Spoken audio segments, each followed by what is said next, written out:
At Iowa Public Radio, we know there are interesting things worth sharing every day, fresh perspectives waiting to be heard, and that Iowa connection that adds relevance to what's happening anywhere else in the world. Find your interests, find perspective, find relevance. Find it on IPR.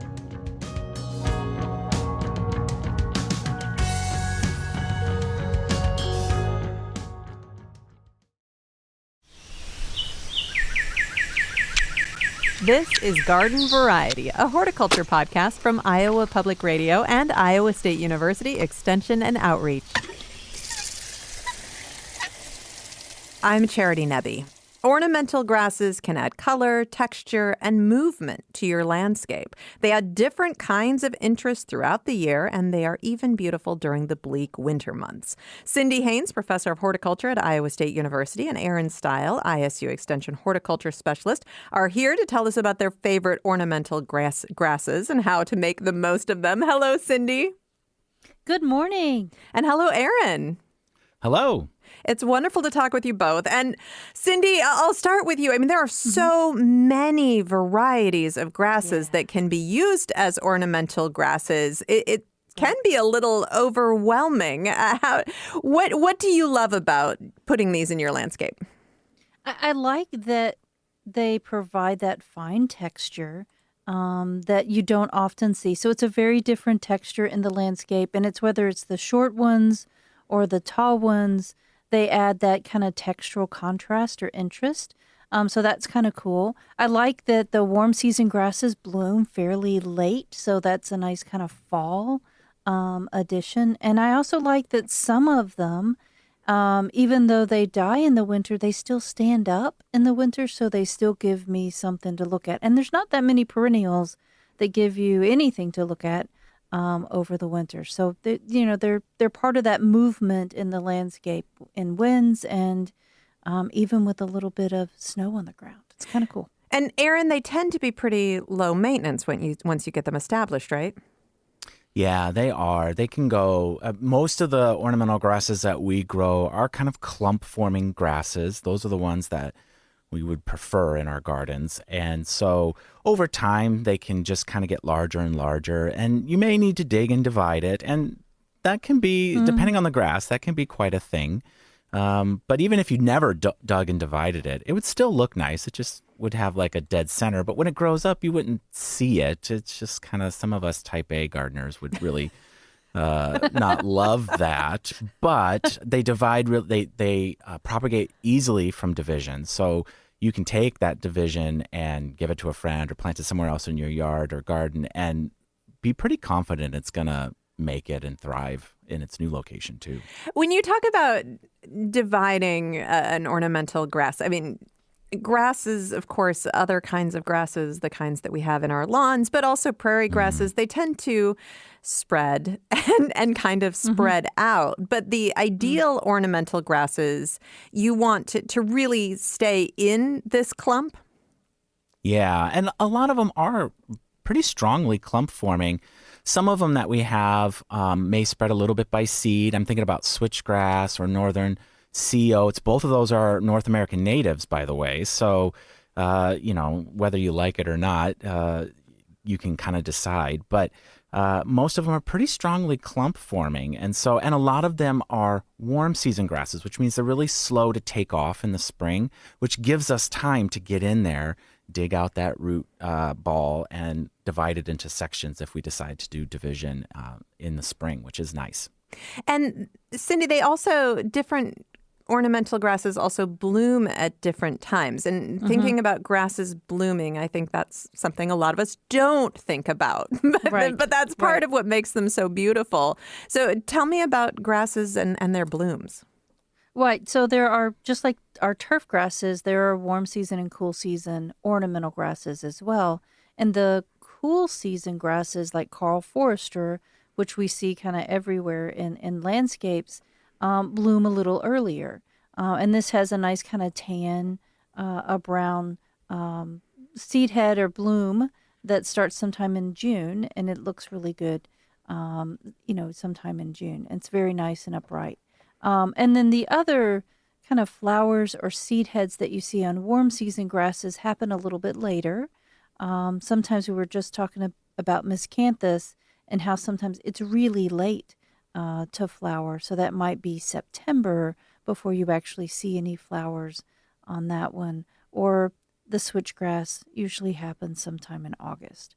Now- So and they can be very open or they can be very ornamental depending on the species. Yeah. Before we talk about some specific varieties that you do recommend, Cindy, you mentioned miscanthus. There are a number of different ornamental Yeah. grasses that are called miscanthus because that Yep. is the first part of their technical Genus. scientific name, right? It's their genus. But there is a miscanthus that can be a real problem here in Iowa. Yeah. So tell me about that one. Yeah, there's a lot of, there's a couple of different grasses that we call pampas grass. One of them is a miscanthus that we see in the roadsides and the ditches. This is miscanthus sacciflorus, and it is pretty invasive or very aggressive at the very least, and does spread in kind of roadsides and ditches. It's absolutely gorgeous in the fall because it has a nice fall color and these kind of silvery plume flowers. But it's not sold in garden centers. It's not the miscanthus sold in garden centers. So you don't necessarily have to be careful not to buy it anymore. I mean, it was around. It was commonly planted for a long time, and it did get out of control. So garden centers are not stocking this anymore. No, they don't. If they have a miscanthus, it's going to be miscanthus sinensis, which it too gets a little bit bigger. But doesn't necessarily have the reseeding potential, doesn't necessarily spread by rhizomes like a lot of the other miscanthus sacciflorus can be a problem. It can, let's be honest, it's not going anywhere and it's hard to remove and hard to control. Right. Even if it is pretty. Yeah. It does. It looks beautiful in the ditches, but then it's choking out all the native species and it's going to continue to spread. All right. So now let's talk about things that you actually do recommend. And starting with just some of your favorites, Aaron. There are a lot of really wonderful native ornamental grasses. Yes. And so the ones that, one of my favorites is switchgrass or panicum. Specifically, I really like the cultivar Northwind. It's much more upright than the typical switchgrass. And I really love that kind of very kind of upright, almost columnar growth habit that it has. Many of the older switchgrass cultivars and the straight species of switchgrass, especially in the landscape, can sometimes kind of flop over later in the season. And this one doesn't do that, which I really like. And so that is kind of, if somebody asks me, like, what's my favorite ornamental grass, that's probably one of the top ones for me. It doesn't reseed as much either. No, it doesn't. Yeah. No, sometimes switchgrass can get a little seedy, especially if you have the straight species or some of the older cultivars. But this one is not as seedy, and depending on your situation, you may appreciate a little bit of reseeding here or there, depending on how you manage your garden. It is a native grass, but sometimes even natives can be a little thuggish, and that one certainly can fall into that category. And say the name again so we know what we're looking for at the nursery. It's the switchgrass called Northwind. Northwind. The cultivar is called Northwind. And there are a lot of other wonderful cultivars of switchgrass that have been coming out that have really wonderful leaf color, kind of bluish in color. Some of them have really exceptional fall color, which can be kind of yellowish with red overtones on it, which is really pretty. And some of them can be a little bit smaller too. So switchgrass in general will be 6 foot. But there are some, like we just saw one the other day called Half Pint. It's so cute. Yeah, and it's only about 3 foot tall. What are some of the other natives that you like, Cindy? I think I'm in love right now with the little blue stems. I like the smaller grasses because I think they're easier to kind of put in the home landscape. And I think we finally have little blue stem cultivars that don't lodge or flop or fall over.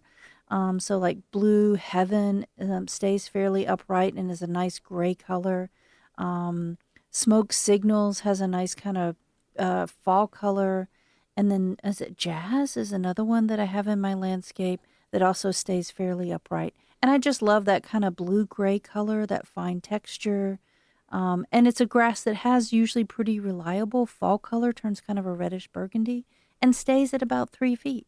So you can use it in a lot of different ways. And it's a wonderful, wonderful native. Any others to mention before we talk about shady areas? I really like prairie drop seed. Yeah. So this is another short-statured, clump-forming native grass. They kind of look like mop heads on the ground. Right. And they do get these very open, kind of airy panicles of flowers and eventually seed. And it's just a lovely grass. And again, because it's smaller statured, it's easier to incorporate in the landscape for most of us.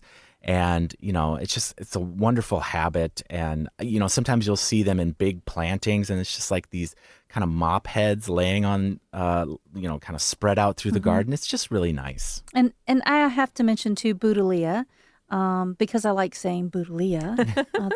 It's a fun name. It's also called side oats grama or eyebrow grass because when it produces its little seed heads, they're on one side of the stalk, and then you can kind of hold them up. And it looks like your eyebrows. It's just kind of weird. It's something I got Jackson to do when he was little, and I've got a great picture of it.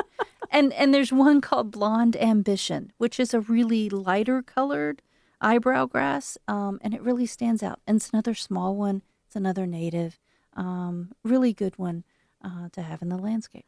All right, and in 1 minute, grasses don't love shady areas, but are there some ornamentals that do well in part shade? Yes, there are. There's one in particular. It's Japanese forest grass or Hackanachoa. It's not the most attractive genus name. Oh, Hackanachoa sounds fun.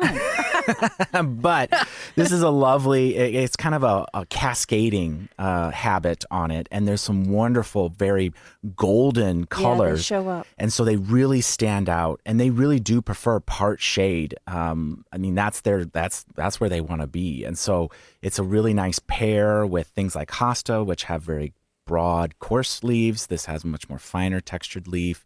And it looks really nice on like the garden edge because it kind of cascades over the edge or cascades over a small retaining wall or something like that. It's just really nice that way. Yeah. And then look for carex. These are a lot of carex out there that will tolerate shade. A lot of species on those, and they're really starting to become more popular in the market. Cindy Haynes, professor of horticulture at Iowa State University. Aaron Stile, Iowa State University Extension horticulture specialist. For more gardening information and tips, please subscribe to our Garden Variety newsletter. You can find out more at iowapublicradio.org/garden. I'm Charity Nebbe.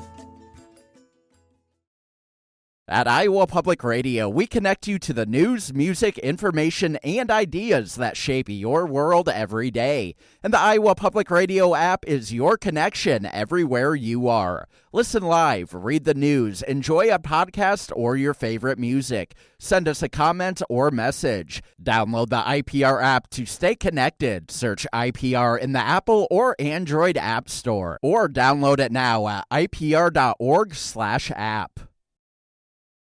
Garden Variety is a production of Iowa Public Radio and Iowa State University Extension. It's produced by me, Aaron Stile, Caitlin Troutman, and the Iowa Public Radio talk show team. For more garden goodness, please subscribe to our Garden Variety newsletter. Just go to iowapublicradio.org/garden. I'm Charity Nebbe. See you next time.